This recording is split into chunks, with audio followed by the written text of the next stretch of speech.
Hi everybody, so I am Jessica and I'm going to be talking to you about the heart and more specifically about how the heart works and how it works through signals being sent from different nodes into different types of nerves and all that fun stuff. So to start off with, I hope some of y'all have had some basic anatomy. So we have the right atrium, right ventricle, left atrium, left ventricle. Blood flows into the right atrium, then to the right ventricle, then it goes to the lungs, comes back into the left ventricle, up through the left atrium, and out the aorta. So the aorta is not really what we're talking about right now. What we are going to be primarily focusing on is the sinus node and the AV node and all the little dudes attached to it, which we have the bundle of His, and then we have the Purkinje fibers right down here going up towards the, curling back up towards the top of the heart. So the SA node and the AV node have to work together. They got to be all buddy-buddy. So the SA node sends signals, as you can see with all these nice little loopy dudes, to the AV node. And the AV node gets that signal, starts sending the signal down the bundle of His, which is primarily going to be this little bit right here. What that causes is for the right atrium to let loose and send the blood into the right ventricle. So believe it or not, about 80% of the right ventricle filling is actually passive. So it's only that last little 20% that has to be kind of squeezed out into there. So from the right ventricle, what's going to happen is the blood is going to get sent out to the lungs to be oxygenated, and then it is going to come back into the left ventricle right here.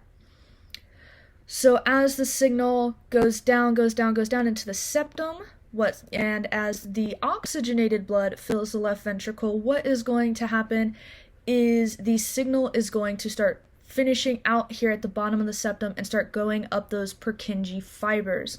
What happens with the Purkinje fibers is our heart starts to squeeze, and it actually does more of a like bottom to top twisting motion versus, the do that we all think of.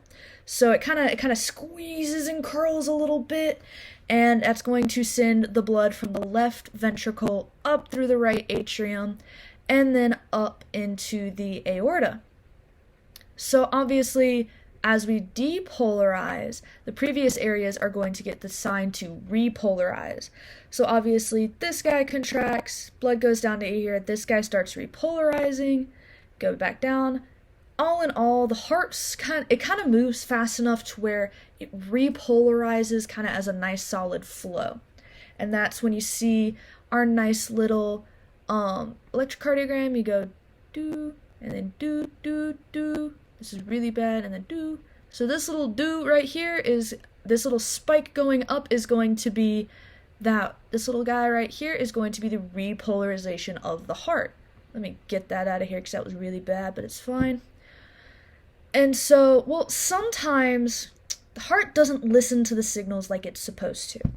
Sometimes we have fun little guys who kind of screw up the signal, for lack of a better term. It kind of makes it go a little AWOL. So sometimes when the signal gets sent from the SA node to the AV node doesn't get the signal it needs, and the surrounding tissues get that signal.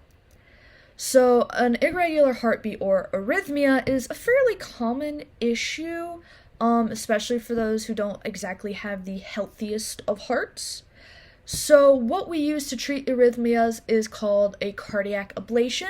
This can either be the first treatment or another side treatment after medications or anything else has failed. So what an ablation is it goes in with either hot or cold, either way. I'm going to use purple for this.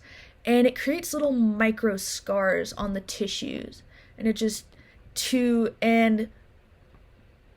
This is used to prevent tissues that aren't supposed to be absorbing the signal from absorbing it. So it creates that little scar tissue, and 9 times out of 10, it does help restore that regular heartbeat. However, there are obviously special cases. There are a lot of people who don't do well with surgeries, all that fun stuff.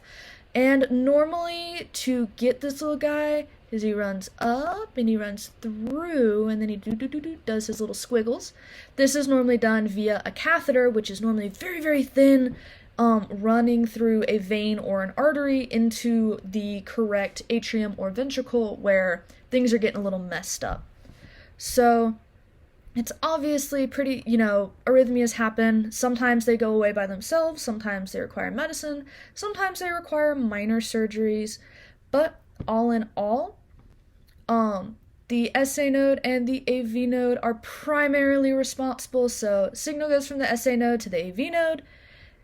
Down in the bundle of his blood, while it's going there, blood goes from the right atrium to the right ventricle.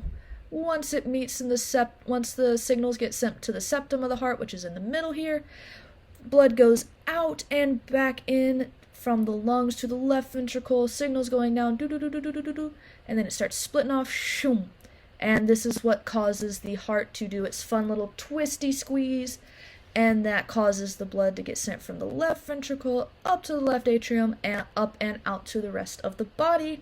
Ablations are to help fix that nice little arrhythmia or irregular heartbeat, and it can be done with hot or cold energy. So kind of think like cauterization versus I'm gonna go with freeze branding. Instead of using like heat, you use liquid nitrogen in some farm animal cases. But yeah, I hope that helped, and have a great day, y'all.